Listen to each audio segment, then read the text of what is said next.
So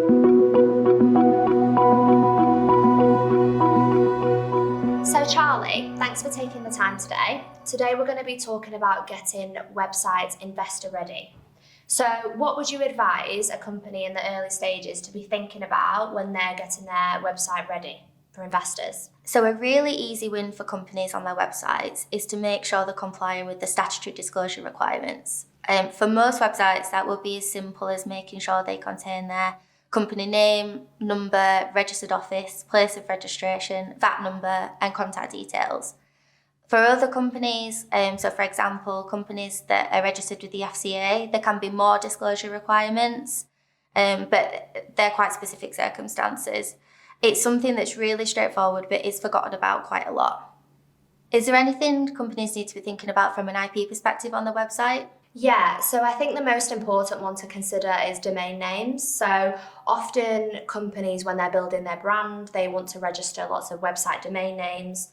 It's really important to ensure that when they register those domains, accurate details are put on there. So, for example, companies should be registering the domain names in the name of the company and not an individual, and that's something we see quite a lot. The issue with a company registering a domain name in the name of an individual is that if later down the line that individual leaves the business, then it could become a bit of an administrative task to transfer the domain name into the name of the company. So what about from a data protection perspective? There's a few things to think about from a data protection perspective. There's privacy notices, cookies, and marketing consents. So firstly, if a website collects any personal data, even if it's just a name and email address on a contact us box, then it needs to contain a privacy notice explaining how that data will be processed. The UK GDPR sets out exactly what that privacy notice needs to contain, but companies also need to be careful to make sure that the privacy notice is still user-friendly and clear for the average person reading it. If a website uses cookies, which most websites do, then the website will need to comply with the Privacy and Electronic Communications regulations, which are commonly referred to as the PACAs.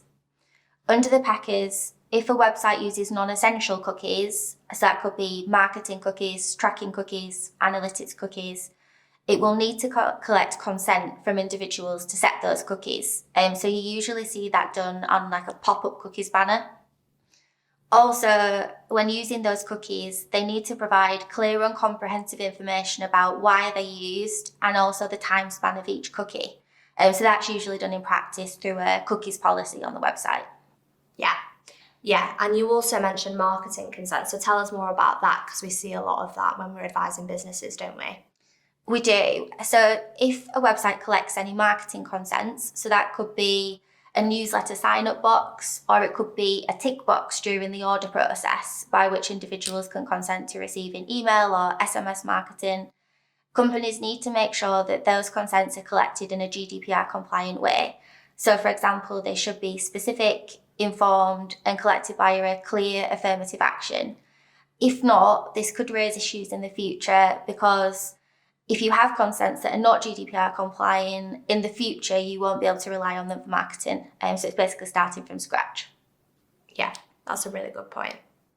So we've covered disclosure requirements, IP, and data protection. Is there anything else companies need to be thinking about from more just a general commercial perspective on the website? Yeah, definitely. So businesses should be ensuring that they have the appropriate website terms of use in place.